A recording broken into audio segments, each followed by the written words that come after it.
So, kompleto na nila yung ano, mga frames dito sa bubong, mga steel frames. Yan oh. Ito po yung pinaka-latest dito sa may Apalit Station. Pa yung ano nila, yung ginagawa nilang substation doon. Yan oh. Galing. Galing. Yan. At dun sa kabila, di para maninag natin, mayroon na rin silang mga ano doon. Mga wall.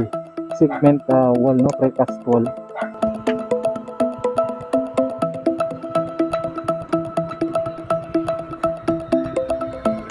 Alright, isang magandang araw. Good morning! Good morning, Lord! At ngayon ay ano, kita nyo, isang mainit na umaga. At nandito po tayo ngayon sa may bahagi ng MacArthur Highway. Ano, kita mo, street na street. Ayan, nanggagaling po yan ng San Fernando, downtown ito. Papunta ito ng ano, Apalit. At ngayon ay, ngayon ay alam na this. Dito, tingnan natin dito ha. So, kailangan natin mag-marites. Tingnan nga natin dito. Ayan o. Dito. At dito ano, ayan o, maninag na natin yung NACR Railway. Ayan o. Sa yung puti, yung viaduct dyan. So, makikita na natin. Ayan o. Nasa mga ano, 1 kilometro din ang layo yan. At dito sa bandang dulo, kung makita nyo, ayan o, kikita yung launching gantry na nakaparada dyan. Yun. At dito ay sa parte pa ito ng ano no, Minalin. Ano. Yun. At ngayon ay titignan natin kung ano ng mga development doon sa may bahagi ng Apalit Station. At tignan natin kung ano ng mga development doon. Dahil medyo matagal na rin tayo hindi nakapunta doon.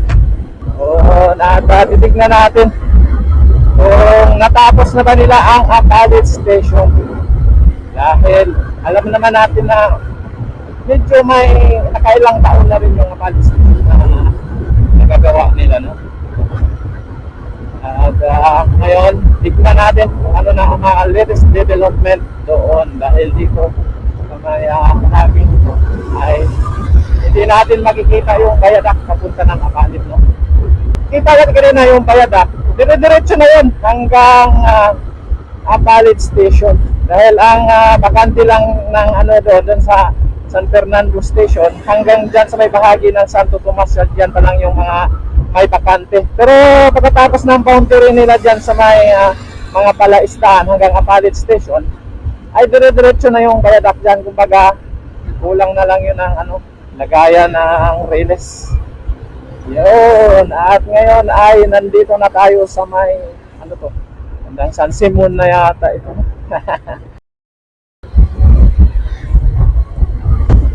NLEX. So, yan, sonahan. Kasi ng NLEX dyan. So, alam mo ito, di ba ang ganda ng kalsada dito pero malalim ang baha dito. Huwag nagbaha itong bahaging ito. Malalim. Mapaglinlang. Mapaglinlang yung bahaging ito. At dito bago tayo makarating doon sa may bahagi ng ito, naabutan niya natin itong ginagawang repair ng DPWH, no, dito sa may bahagi ng MacArthur Highway. At ito nga, nakita nga natin dito, no, napakataas yung tambak nila dito. Kala ko nga halos baywang, hinuhukay nila, tinatambakan pa dahil mabaha nga itong bahaging ito, no. So dito pala yung ongoing na construction, no. Ayan, no. Taas. Parang hanggang baywang. Pag dito ka, parang hanggang baywang mo na. Ayan, no, may mga equipment na. So kaya paano na po tayo ng Apalit, no. Ayan, no. Dahil ito malalim ang baha dito. Saka kapal ng simento. Yan. Mataas na binubungkal pa nila. Ayan, no. At dito yung ano, pinapantay na nila dito sa may tulay. Pasok nga muna tayo dito. Ayan, no. So pinapantay na nila yung ano dito. Ayan. Dito nga unta. Ayan, yung yun. So dito sila nga ano sila dito, yung ano nila, rebar fabrication dito. May mga equipment dito. Yan.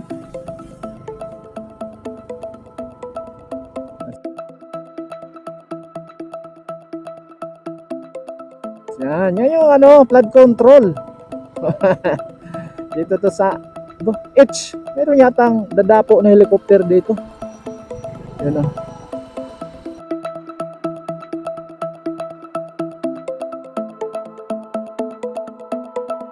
So ditong bahaging ito, ayan o. Diyan yung kanilang casting yard yan o. At nakita na natin yung ano dyan o. Yung ginagawang ano, NACR Bayadak yan o. Haba niyan. Doon yung Apalit Station doon. Yung flood control.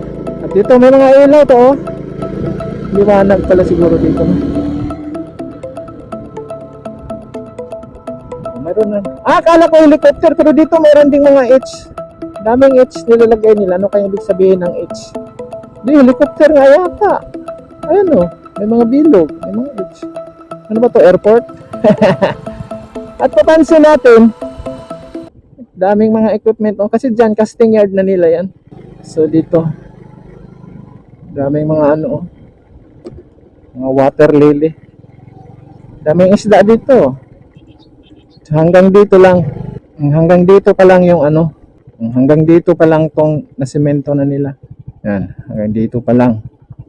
At dyan yung kanilang ano casting yard, ayun oh, maraming mga equipment dyan oh. Dito yung Apalit Station, ayun yung Apalit Station oh.